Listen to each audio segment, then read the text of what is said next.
আসসালামু আলাইকুম। Welcome back to my channel. আশা করি আপনারা সবাই ভালো আছেন। আলহামদুলিল্লাহ আমরা সবাই ভালো আছি। আজ বাজার করতে গিয়েছিলাম আর সেখানে ফ্রোজেন পুঁইশাকের ফুল দেখেছি আর এটা দেখে লোভটা সামলাতে পারলাম না। সবাই বললাম যে এটা নিয়ে যাই, আজকে এটা রান্না করব। অ্যান্ড সো আজকে এই পুঁইশাকের ফুল দিয়ে একটা রান্না করব, ভাজি করব স্পেশালি। সো আপনারা দেখতে থাকুন আমি এই ভাজিটা কিভাবে করি। এমনও অনেক মানুষ আছে যে পুঁইশাকের ফুল খায় না। কিন্তু আপনাদেরকে আমি দেখাবো যে এটা কিন্তু আসলে খেতে অনেক মজা। তো এখানে বেছে নিচ্ছি যে এক্সট্রা কিছু থাকলে এটা গার্বেজ করে দিব and the rest I am using it. তো এটাকে একটু হালকা ভাপ দিয়ে নিব। সো এখানে পানির মধ্যে দিয়ে দিলাম গরম পানিতে। গরম পানিতে আমি একটু লবণ দিয়ে দিয়েছি আগেই।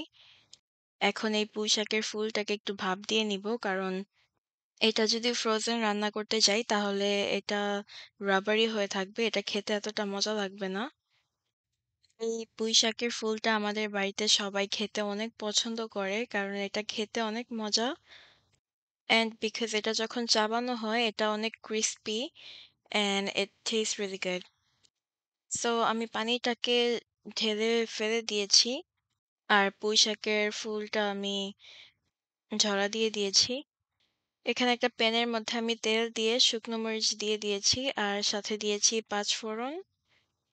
হালকা করে এই মরিচটাকে আমি একটু ভেজে নিব।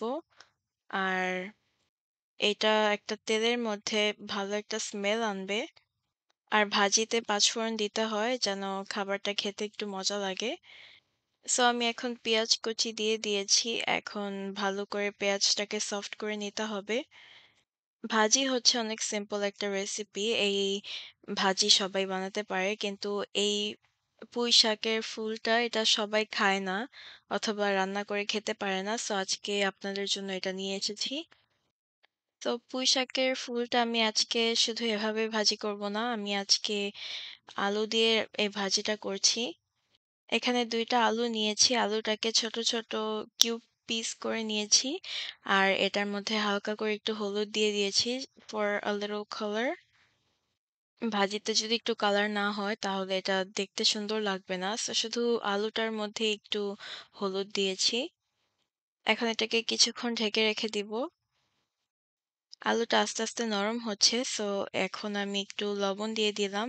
আর হচ্ছে কাঁচামরিচটাকে একটু মাঝখানে কেটে তারপর আমি কাঁচামরিচ দিয়ে দিয়েছি।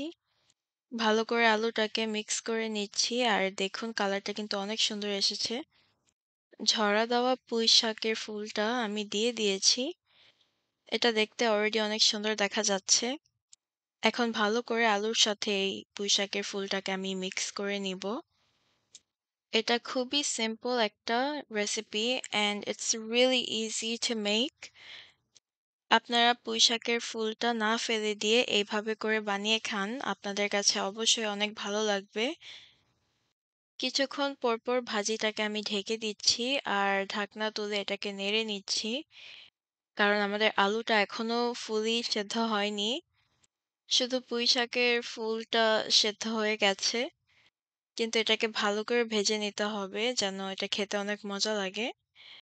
এই পুঁইশাকের ফুল আমার মা শুটকি দিয়েও খায়। বাঁশপাতা চেপা শুটকি দিয়ে রান্না করেছে এবং আমি আমার চ্যানেলে আপনাদেরকে একবার গরুর মাংস দিয়ে রান্না করে দেখিয়েছিলাম। এটা কিন্তু খেতে ভীষণ মজা। আপনারা যদি এটা না ট্রাই করেন তাহলে আপনারা বুঝবেন না যে এটা আসলে খেতে কতটা মজা। And then later on আমি এটাতে একটু টমেটো দিয়ে দিয়েছি। ভালো করে এটাকে মিক্স করে নিতে হবে and as you can see আলুটা অনেক সফট হয়ে এসেছে and it looks really colorful to me and I think it looks really pretty। এই পুঁইশাকের ফুলটা আমাদের রান্না করা হয়ে গেছে। তৈরি হয়ে গিয়েছে আলু দিয়ে পুঁইশাকের ফুল ভাজা। কালারটা অনেক সুন্দর হয়েছে আর আমি এটা খেয়ে অনেক মজা পেয়েছি। আজ দুপুরে ভাত দিয়ে খাওয়া হয়েছে, সবাই খেয়েছি। আমার থেকে বেশি আমার মা, বোন, ভাবি তারা এই খাবারটা অনেক পছন্দ করেছে। পুঁইশাকের ফুলটা এটা আসলে এত লোভনীয় যে আমরা সবাই খেতে অনেক পছন্দ করি।